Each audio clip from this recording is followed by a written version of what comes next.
تھوڑی دیر بعد lieutenant general AA کے نیازی بھارتی ایسٹرن کمانڈ کے commander lieutenant general Jagjit Singh Arora کو لینے ڈھاکہ ایئرپورٹ گئے۔ جناب خود گئے ہیں ایئرپورٹ فاتح جنرل کو لینے کے لیے۔ بھارتی کمانڈر اپنی فتح کی خوشی میں اپنی شرمتی یعنی بیگم کو بھی ساتھ لایا تھا۔ جو ہی یہ میاں بیوی ہیلی کاپٹر سے اترے، بنگالی مردوں اور عورتوں نے اس نجات دہندہ اور اس کی بیوی کو ہاتھوں ہاتھ لیا، ان کو پھولوں کے ہار پہنائے، انہیں گلے لگایا، بوسے دیے اور تشکر بھرے جذبات سے انہیں خوش آمدید کہا۔ جنرل نیازی نے بڑھ کر فوجی انداز میں سلوٹ کیا، پھر ہاتھ ملایا۔ یہ نہایت دل دوز منظر تھا۔ فاتح اور مفتوح بنگالیوں کی موجودگی میں ایک دوسرے کے آمنے سامنے کھڑے تھے۔ یہ 16 دسمبر ہے۔ ان کے دلوں میں ایک کے لیے انتہائی نفرت اور انتقام کے جذبات تھے اور دوسرے کے لیے احسان مندی اور تشکر کے۔ AA کے نیازی کے لیے انتہائی نفرت اور انتقام، اور جگجیت سنگھ اروڑہ کے لیے تشکر اور احسان مندی۔ ان جذبات کو پڑھنے کے لیے کسی چشم بینا کی ضرورت نہ تھی۔ بنگالیوں کا انگ انگ یہی صدا دے رہا تھا۔ یہ ہے 16 دسمبر۔ الیکشن کب ہوئے؟ الیکشن ہوئے مارچ میں۔ مارچ میں الیکشن ہوئے۔ مارچ سے لے کر یہ دسمبر میں یہ حالت ہو گئی، لیکن انہوں نے کچھ نہیں کیا۔ یا اور بھٹو کے گٹھ جوڑنے، نئے اسمبلی کا اجلاس ہوا، بلکہ اس دوران کیا ہوا، 162 سیٹیں جو لی تھی عوامی لیگ نے 78 ارکان کو نااہل قرار دیا۔ عوامی لیگ کے 78 ارکان کو، اور ان پر بلا مقابلہ بھٹو کو سیٹ کرنے کے لیے اور پارٹیوں کے بندے سلیکٹ کر لیے گئے بلا مقابلہ۔ یہ اس دوران ہوتا رہا۔ یہ 16 دسمبر تک بات پہنچ گئی ہے۔ مارچ میں الیکشن ہوئے تھے، بالکل 8 فروری 2024 کو سامنے رکھیں۔ جنرل نیازی اور جنرل اروڑہ وہاں سے سیدھے رمنا ریس کورس گراؤنڈ، جسے سہروردی گراؤنڈ بھی کہتے ہیں، گئے، جہاں سرعام جنرل نیازی سے ہتھیار ڈلوانے کی تقریب منعقد ہونی تھی۔ تقریب یہ وہی جگہ تھی جہاں 7 مارچ کو مجیب الرحمان نے بنگلہ دیش کا یک طرفہ اعلان آزادی کرنا تھا، مگر آخری وقت وہ ایسا نہ کر پائے تھے۔ آج یہاں دوسری طرف کا اعلان آزادی ہونے والا تھا، جس کا نظارہ کرنے کے لیے لاکھوں بنگالی موجود تھے۔ یا یوں معلوم ہوتا تھا کہ جنرل نیازی کی تذلیل کا منظر دیکھنے کے لیے سارا ڈھاکہ امڈ آیا ہے۔ مجمع کو بھارتی سپاہیوں نے روک رکھا تھا۔ تقریب کے لیے تھوڑی سی جگہ خالی تھی، جہاں ایک چھوٹی سی میز پر بیٹھ کر لاکھوں بنگالیوں کے سامنے جنرل نیازی نے سکوت ڈھاکہ، سکوت مشرقی پاکستان کی دستاویز پر دستخط کیے۔ اس کے بعد انہوں نے اپنا ریوالور جگجیت سنگھ اروڑہ کو پیش کر دیا، اور یوں سکوت ڈھاکہ پر آخری مور لگ گئی۔ اس موقع پر جنرل اروڑہ نے پاکستانی سپاہیوں کے ایک گارڈ آف آنر کا معائنہ کیا۔ یہ دیکھیں، گارڈ آف آنر بھی دیا اروڑہ کو، جو اس بات کی علامت تھا کہ وہی گارڈ ہیں اور وہی آنر کے مستحق۔ یہ DGISPR لکھ رہے ہیں۔ اس تقریب کے بعد ہم قانونی طور پر جنگی قیدی بن کر جنرل اروڑہ کے زیر کمان آ گئے، پاکستانی فوج۔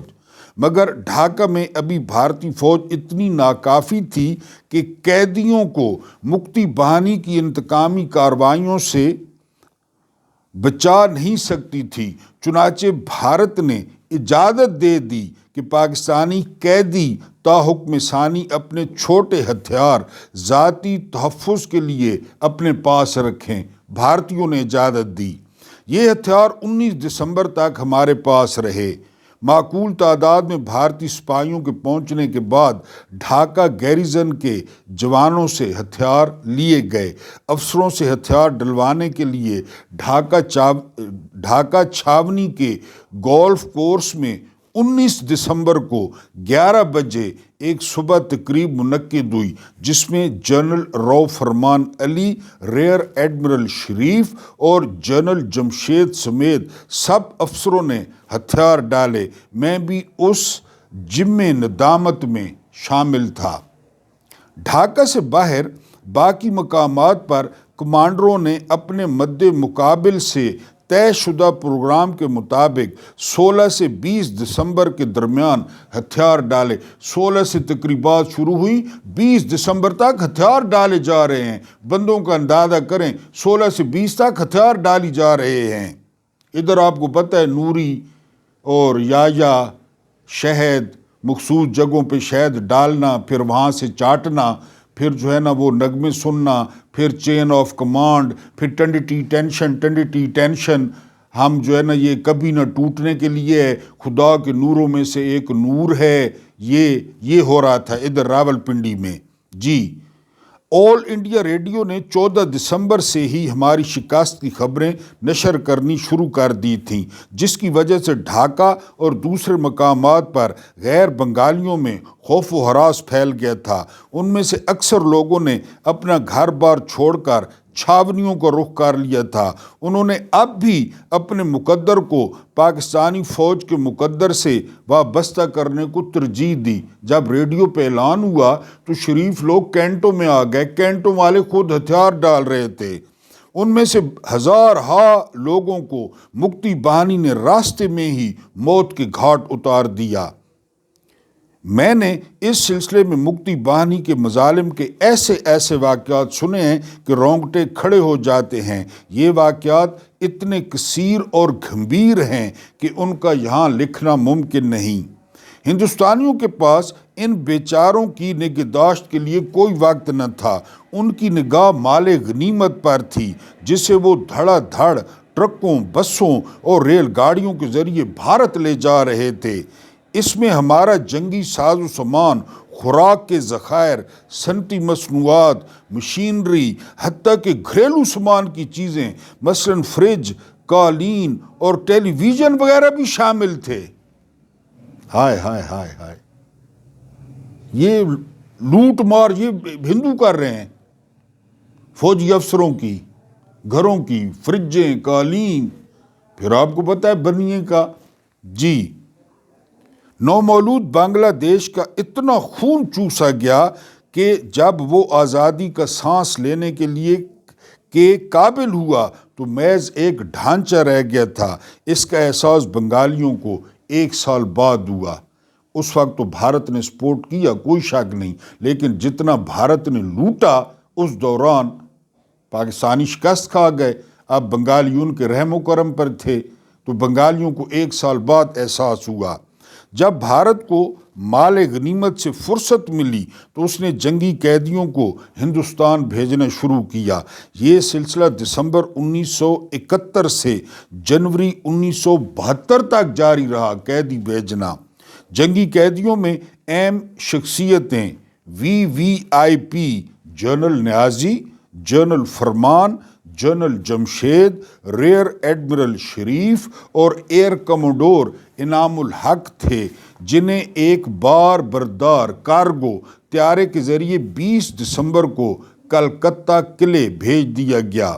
میں بھی ان کے ہمراہ تھا، DGISPR۔ ڈھاکہ ایئرپورٹ کو میں نے آخری بار 20 دسمبر کی سپیر کو دیکھا۔ اب یہ اس ایئرپورٹ سے قطعاً مختلف تھا جس پر میں نے جنوری 1970 کو پہلی بار قدم رکھا تھا۔ ایک واضح تبدیلی یہ تھی کہ اب یہاں خاکی وردی کی بجائے سبز وردی نظر آ رہی تھی۔ یوں معلوم ہوتا تھا کہ ان 2 سالوں میں بنگالیوں نے صرف آقا بدلے ہیں، آقا بدلے ہیں، پہلے ہم آقا تھے ہم اکثریت پہ، اب انڈیا ہو گیا۔ بنگالی مرد اور لڑکے اب بھی ہوائی اڈے کی بیرونی دیوار پر بیٹھے تھے، جنہیں بھارتی سپاہی کتوں کی طرح دھتکار رہے تھے۔ میں جب پہلی مرتبہ یہاں پہنچا تھا تو سورج چمک رہا تھا۔ اب ایک ایسی رات پڑنے کو تھی جس کی سحر کم از کم مجھے نظر نہیں آ رہی تھی۔ میں نے محسوس کیا کہ ڈھاکہ ڈوب چکا ہے اور آخری بار بھارتی طیارہ ہمیں کلکتہ لے آیا، جہاں ہمیں ایک تاریخی عمارت فورٹ ولیم میں رکھا گیا۔ یہاں ہم اکٹھے تھے اور ایک دوسرے سے مل لیتے تھے۔ فرصت کے ان ایام میں میں نے جنرل نیادی سے انٹرویو کیا تاکہ سقوط ڈھاکہ کے متعلق ان کے تاثرات حاصل کر سکوں۔ ان دنوں ابھی زخم تازہ تھے، حمود الرحمن کمیشن کا نام و نشان تک نہ تھا۔ جنرل نیادی نے اپنا دفاع پیش کرنے کے لیے ابھی حقائق کو توڑنا مروڑنا بھی شروع نہیں کیا تھا۔ وہ مجھ سے آزادانہ گفتگو کرتے رہے، ان کے ضمیر پر کسی قسم کا بوجھ نہیں تھا۔ وہ اپنے آپ کو سارے علمیے سے بری الذمہ سمجھتے تھے۔ ان کا خیال تھا کہ سقوط ڈھاکہ کا ذمہ دار جنرل یحییٰ خان ہے۔ بسم اللہ الرحمن الرحیم۔ میرا نام محمود نیادی ہے۔ السلام علیکم ورحمۃ اللہ وبرکاتہ۔ آج 16 دسمبر 2025 ہے اور دن ہے منگل کا۔ کل معذرت، میں نے ڈیٹ غلط بتائی تھی، بہت سارے ویوز نے اشارہ کیا تو میری معذرت قبول کریں۔ آج 16 دسمبر ہے اور دو واقعات، جس طرح میں نے آپ کو ایک واقعہ آپ کے سامنے آخری لائن ہے بالکل، لیکن اہم بات ہے یہ ابھی آپ نے سارا سنا، گارڈ آف آنر ہو رہا ہے، لوٹ مار ہو رہی ہے، اسلحہ وہ لے گئے، ایک بندے کو اکاؤنٹیبل نہیں ٹھہرایا گیا۔ ایک بندے کو اگر رسے پڑ جاتے نا، اگر رسے پڑ جاتے، حمود الرحمن کمیشن رپورٹ نے بھی کہا ہے، تو معاملات ٹھیک ہوتے، لیکن کوئی سبق نہیں۔ اس لیے آپ کو بتایا، آج حالات دیکھ لیں کہ کیا سچویشن ہے، بالکل سیم، بالکل کیا فرق ہے۔ اس وقت مجیب الرحمن تھا، اب عمران خان ہے۔ اس وقت عوامی لیگ تھی، اب پی ٹی آئی ہے۔ اس وقت بھٹو لیلا اور اردلی تھا، اس وقت جو ہے نا وہ نون لیگ نواز شریف اور بھٹو کا نواسہ اردلی ہیں، وہی سچویشن چل رہی ہے اور کسی کو کچھ نہیں کہا گیا قطعی طور پہ۔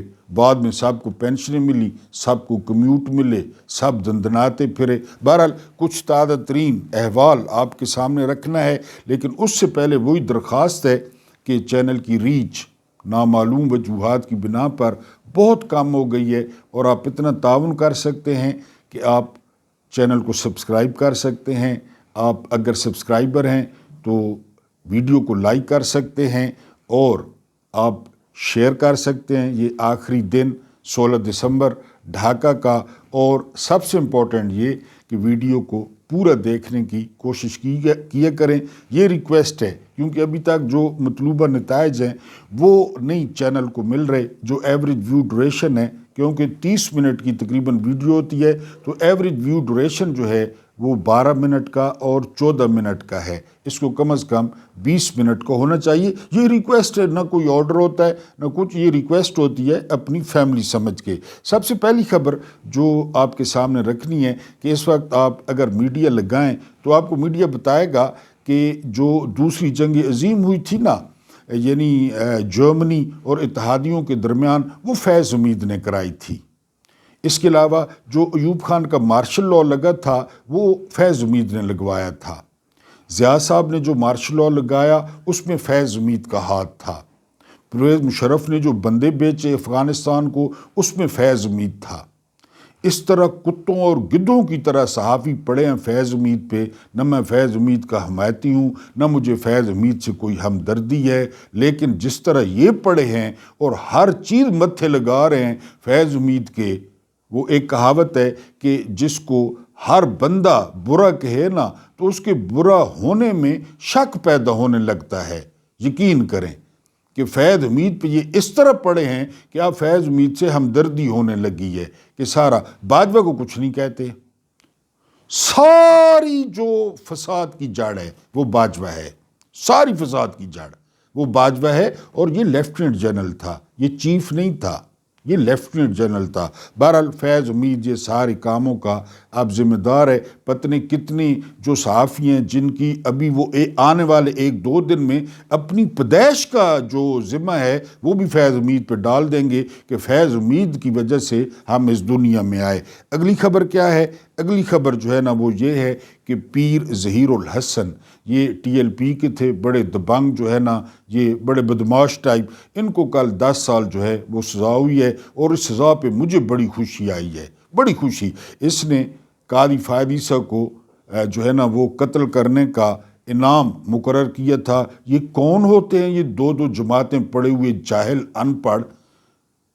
قاضی لعنت سے کوئی ہمدردی نہیں، لیکن یہ کون ہوتے ہیں کہ جی جو قتل کرے گا میں جو ہے نا وہ 10 لاکھ یا پتہ نہیں 1 کروڑ روپے دوں گا.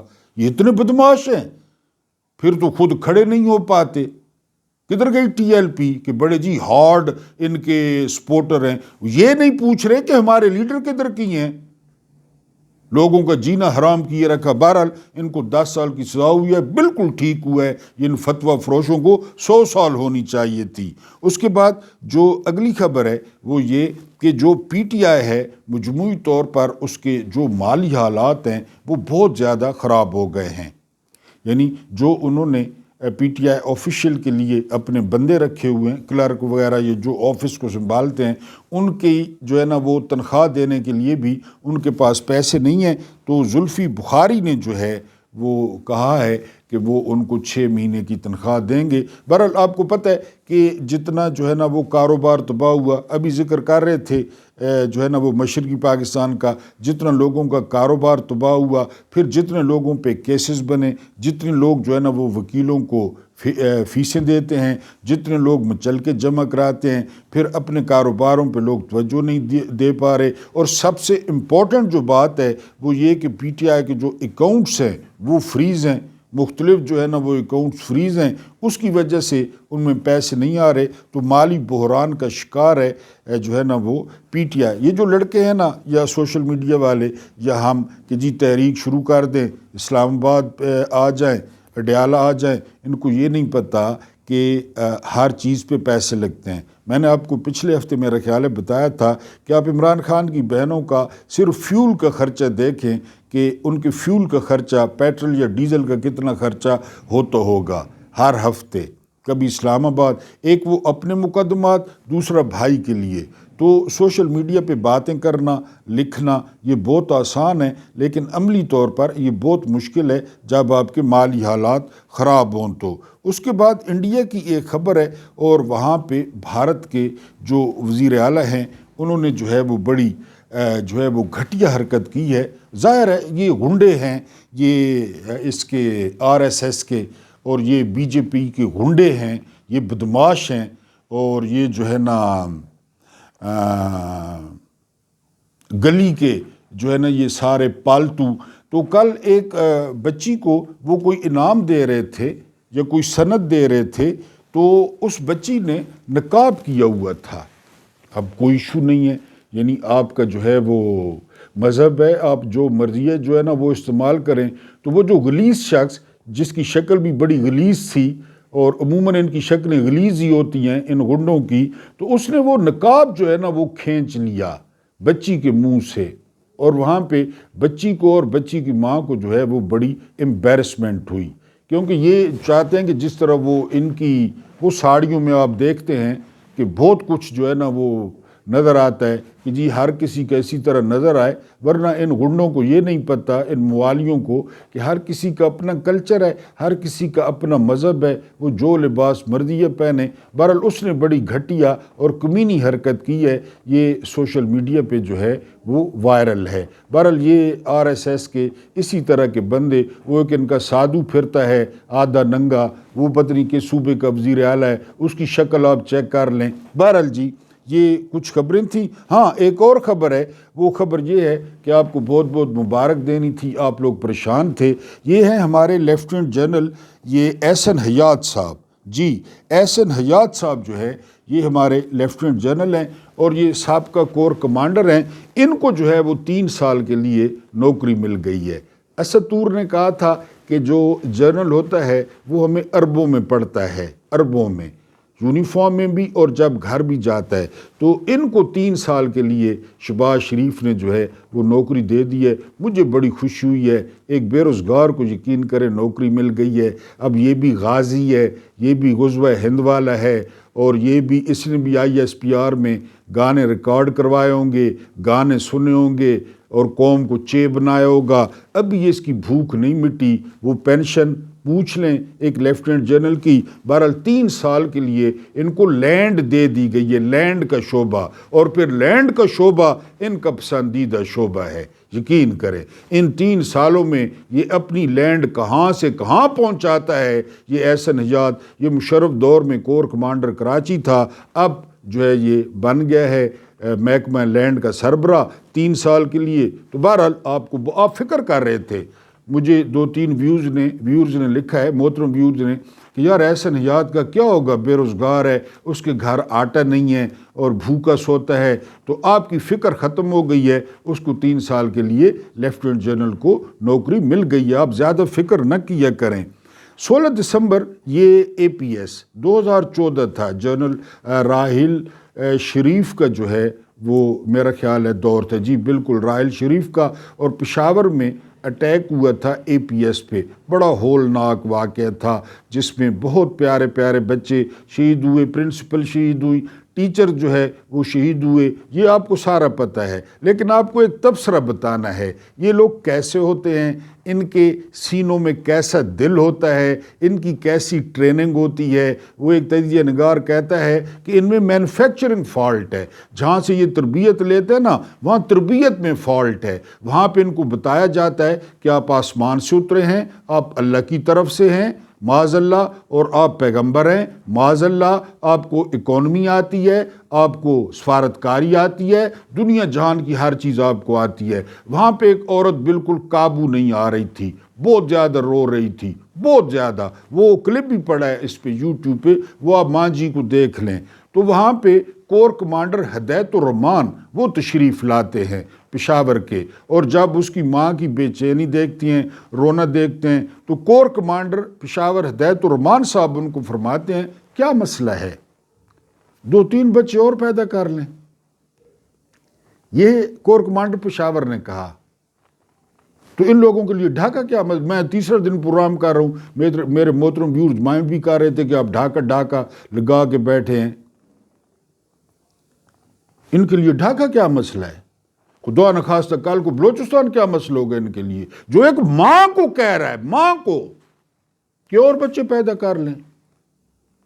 اور پتہ ہے اس وقت کہاں ہیں جناب یہ ہدایت الرحمان صاحب، اس وقت کہاں ہیں؟ اس وقت ریٹائر ہو کے اس وقت Azad Kashmir public service commission کے سربراہ ہیں۔ اس وقت وہ کور کمانڈر صاحب جنہوں نے ماں کو کہا کہ اور بچے پیدا کر لیں، کیا ایشو ہے، کیا مسئلہ، مر گیا بچے، خیر ہے۔ ان لوگوں سے واسطہ ہے ہمارا، ان لوگوں سے۔ بہرحال جی یہ آپ کو بتانا تھا، اہم ترین دن ہے آج، اور کہا جا رہا ہے جتنا انٹرنیشنل دباؤ آیا ہے اقوام متحدہ سے ملاقات کا، اور اب انٹرنیشنلائز ہو گیا ہے یہ معاملہ کہ عمران خان پہ تشدد کیا جا رہا ہے، ان کو مینٹل ٹارچر کیا جا رہا ہے۔ آج توقع کی جا رہی ہے کہ بیرسٹر گوہر کی ملاقات کروا دی جائے گی، لیکن بیرسٹر گوہر آپ جانتے ہیں وہ آ کے باہر کوئی بات ہی نہیں کرتے۔ اصل معاملہ ہے بہنوں کا، کہ بہنوں کو ملاقات جو ہے وہ کروائی جائے، اور بہنیں جو ہے وہ آ کر اصل سچویشن بتائیں کہ عمران خان کی کیا پوزیشن ہے، ان کی صحت کیسی ہے، ان کا جو ہے نا وہ ذہنی صحت کیسی ہے، ان کو کون سی سہولیات مل رہی ہیں، کون سی سہولیات جو ہے وہ نہیں مل رہی۔ تو آج بڑا امپورٹنٹ ڈے ہے، اور یہ بھی کہا جا رہا ہے، یہ بھی جس طرح ٹیلی گراف نے جو ہے وہ رپورٹ کیا کہ یہ جو پھر رہے ہیں کروڑ پتی کرکٹرز، بڑا منہ پہ جو ہے نا وہ تھپڑ مارا ہے ٹیلی گراف نے، جن کو عمران نے انگلی پکڑ کے جو ہے وہ کرکٹ سکھائی۔ کیا وقار یونس، کیا وسیم اکرم، کیا انضمام الحق، ان کو گلی والے نہیں جانتے تھے، عمران نے ان کو کہاں پہ پہنچایا، یہ کروڑ پتی بنے کہ وہ کوئی بات کر دیں۔ بلکہ کرکٹنگ ورلڈ کہتا ہے ٹیلی گراف، واقعی بات درست ہے کہ عمران نے جو ہے نا وہ کرکٹ کے لیے کیا کچھ کیا۔ اس وقت عمران یونانی دیوتا تھا کرکٹ کا، اور کوئی کرکٹر جو ہے نا وہ کسی نے غیرت نہیں کی کہ وہ انٹرنیشنل طور پہ آواز اٹھائے۔ پاکستانی تو پھر آپ کو پتہ ہے یہ کوفی ہیں، ہم تو ہیں ہی کوفی نا، ہمارا تو کوئی دین مذہب نہیں ہے، بلکہ وہ ایک پھر رہا ہے وہ یہ فوجیوں کا پالتو کتا، وہ صفروں والی سرکار، وہ کبھی کیا مارتا ہے کبھی کیا مارتا ہے عمران کے حسد میں اور بغض میں، وہ شاہد افریدی۔ تو ان کو آواز اٹھائے، یہ ٹیلی گراف نے کہا ہے کہ کرکٹ والے کیوں خاموش ہیں، یہ بکواس کریں، بولیں۔ بہرحال آج بڑا امپورٹنٹ جو ہے وہ دن ہے ملاقات کا، اور عالیہ حمزہ نے پھر کہا ہے پنجاب کی قیادت سے کہ وہ بھی پہنچے، کارکن بھی پہنچیں گے اور عمران خان کی بہنیں بھی پہنچیں گی، اور عمران خان سے ملاقات ہوتی ہے یا نہیں ہوتی یہ انشاءاللہ اگلے ویلاگ میں۔ اور جو آخری خبر آپ کو دینی ہے کہ بین الاقوامی ایک ریکارڈ قائم کیا ہے، یہاں پہ آپ نے جنرل عاصم منیر صاحب کا لازمی شکریہ ادا کرنا ہے، ان کی طویل عمر کے لیے آپ لوگ دعائیں کیا کریں، اور ہر جو ہے نا دعا میں ان کو یاد رکھا کریں، اور کم از کم یہ 2000 جو ہے وہ 25 چل رہا ہے، تو آپ دعا کیا کریں کہ 2095 تک وہ آرمی چیف رہیں، وہ سی ڈی ایف رہیں، وہ فیلڈ مارشل رہیں، ان کا سایہ ہمارے سروں پر قائم رہے، طاہر اشرفی کے سر پر قائم رہے، کیونکہ اگر وہ نہ ہوئے تو یقین کریں کہ ہمارا بہت برا حشر ہوگا۔